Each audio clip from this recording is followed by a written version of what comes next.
संदर्भ में मैंने भी एक कविता लिखी है। मैं हूँ हिमालय।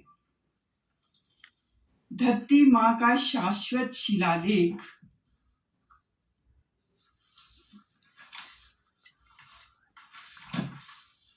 धरती माँ का शाश्वत शिलालेख, मेरे भीतर समय की परतें हैं। पुराणों की कथाएं, ऋषियों की तपस्या, यात्री की थकान और हर सभ्यता का पहला साहस, मैं हूँ हिमालय।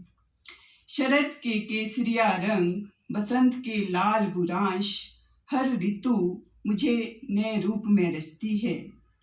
नीले आकाश में उड़ते हिमकण, मेरे देवदार भोजपत्र, धरती की प्रार्थना है।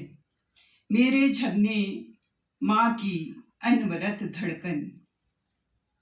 झरनों की छलकती हंसी में कस्तूरी मृग की चुपचाप चाल, भोर में हिमालयी मोनाल का इंद्रधनुषी नृत्य, बुलबुल की कूक और भालुओं के गुमसुम पग चिन्ह छुपे हैं। गांव की पुरानी कच्ची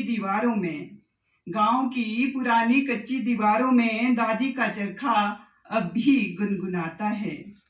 चौपाल में ढोल नगाड़ों की गूंज, बच्चों के कंचों की खनक, सब मेरी आत्मा की लय है, सब मेरी आत्मा की लय है। हर पत्ते, हर पत्थर में धरती का संगीत है जो कभी नहीं रुकता। पर आज मानव के लोभ का शोर उस संगीत को ढक रहा है। धधकते रेगिस्तानों में सूखते कुएं, पिघलते हिमखंड, युद्ध से चकनाचूर शहर, धुएं से ढकी नदियां, सहारा की रेत में अनाज की प्यास, पूरब पश्चिम की सरहदें कांपती है मानव के भय से। बिजली महादेव की ऊंचाइयों तक लोहे के रोपवे मेरे संतुलन को दे रहे हैं चुनौती। फिर भी मैं अडिग हूँ। मेरा धैर्य सिर्फ पत्थर का नहीं, धरती माँ की आत्मा का है। कंक्रीट के जंगल मेरे सीने में घोलते हैं घाव, खनन की दरारें मेरी नसों से रक्त से खींचती हैं। मोबाइल टावरों से उलझते बादल कर देते हैं कैद सूरज की किरणें।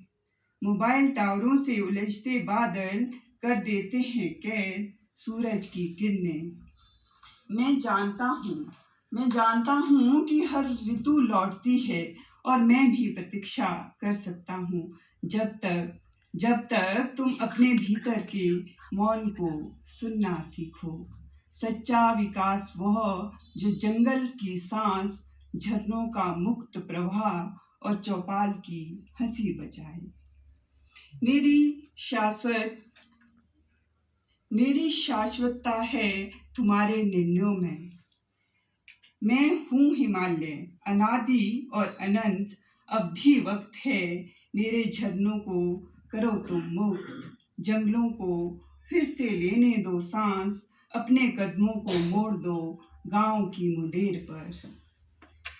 तुम्हें ही ये तय करना है कि आने वाली सुबह बर्फ की उजली मुस्कान में खिलेगी या स्मृतियों की धुंधली परछाइयों में, या फिर सिमट जाएगी सोशल मीडिया की सेल्फी की पोस्ट में। थैंक यू, धन्यवाद।